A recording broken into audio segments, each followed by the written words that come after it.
une conséquence de cette propriété, c'est la suivante, c'est qu'au lieu d'avoir un quotient x sur y, si j'ai simplement un inverse, donc 1 sur x, qu'est-ce que ça va me donner?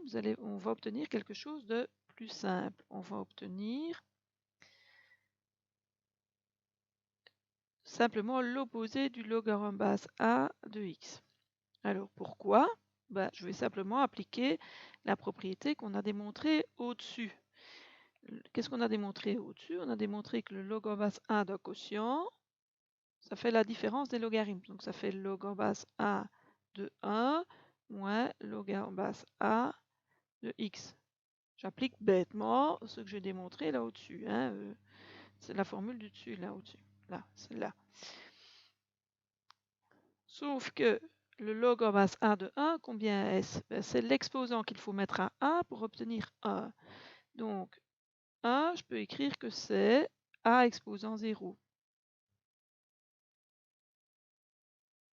Donc le log en base a de a exposant 0, ça me fait 0, moins log en base a de x, ça me donne l'opposé du logarithme en base a de x. Donc quand j'ai un inverse, eh bien ça fait l'opposé du logarithme.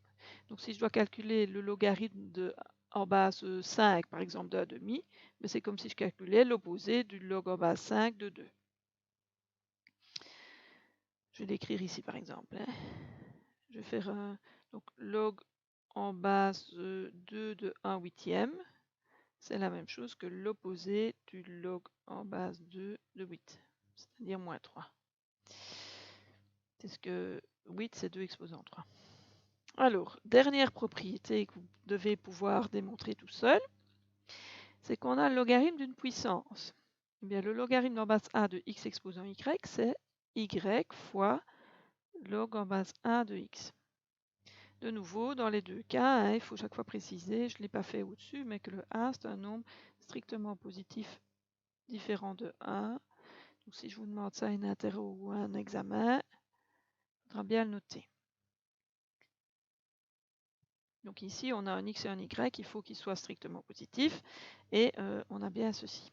Alors, comment est-ce qu'on démontre ça? De la même façon que les précédentes, c'est-à-dire que je vais dire soit r qui est égal au log en base a de x.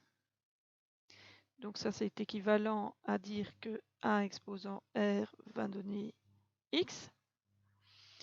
Et donc, mon membre de gauche, si je peux écrire, voilà, donc, log en base a de x exposant y, ça va être combien? Je vais remplacer x par a exposant r dans mon expression ici. Donc j'obtiens log en base a de x, donc x c'est a exposant r, le tout exposant y. Or, par les propriétés des puissances, quand on a des exposants ici, on sait qu'on peut les multiplier. Donc par les propriétés des puissances,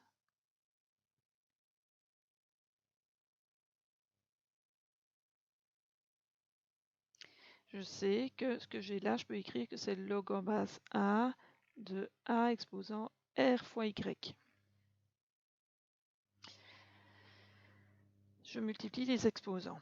Or ici, j'ai le log en base a de a exposant quelque chose, c'est donc ce quelque chose, r fois y, par définition du logarithme.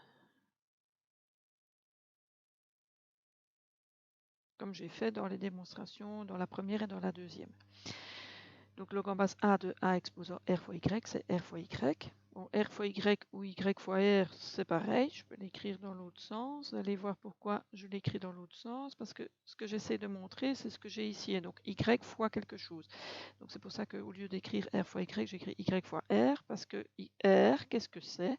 C'est ce que j'ai écrit ici à gauche, c'est log en base a de x, donc j'écris log en base a de x.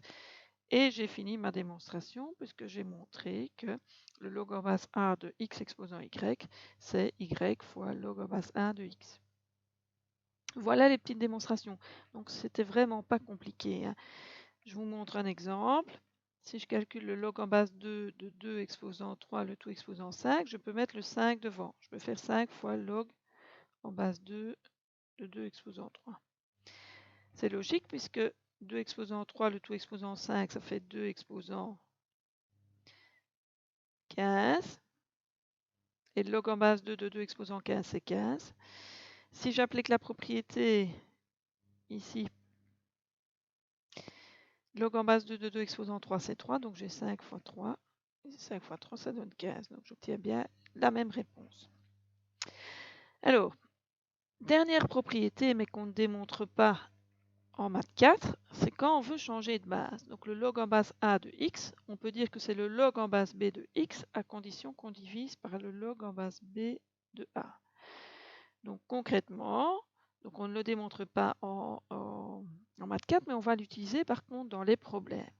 Donc si je dois calculer le log en base, je vais dire 3 de 2 exposant 5, je peux dire que c'est le log en base 2 par exemple. Donc changer ma base, là elle était 3, là je vais la changer en 2. Je peux dire que c'est le log en base 2 de 2 exposant 5, parce que ça je sais calculer facilement, sur le log en base 2 de 3. Voilà la propriété. Alors quel est son intérêt? Son intérêt, c'est de pouvoir calculer n'importe quel logarithme avec la machine.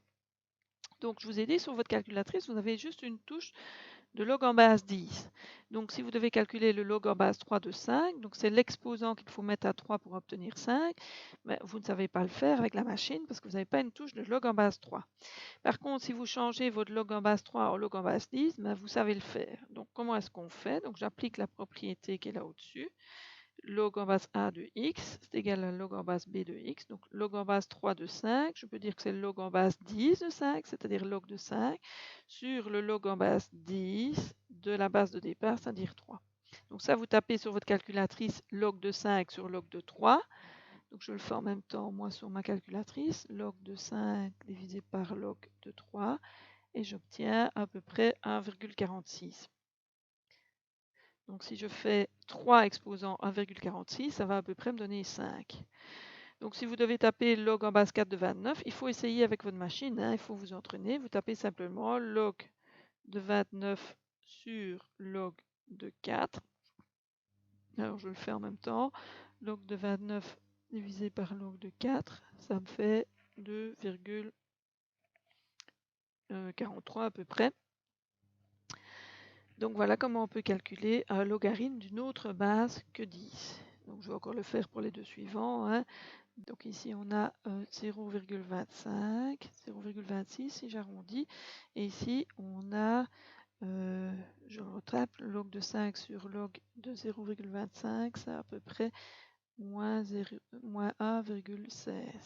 Donc là c'est parce que si je fais 1 quart exposant moins 1,16, j'obtiens à peu près 5. Et ici, si je fais 15 exposant 0,26, j'obtiens à peu près 2. Grâce à ça, on va pouvoir résoudre des problèmes. On fera ça dans une autre petite vidéo.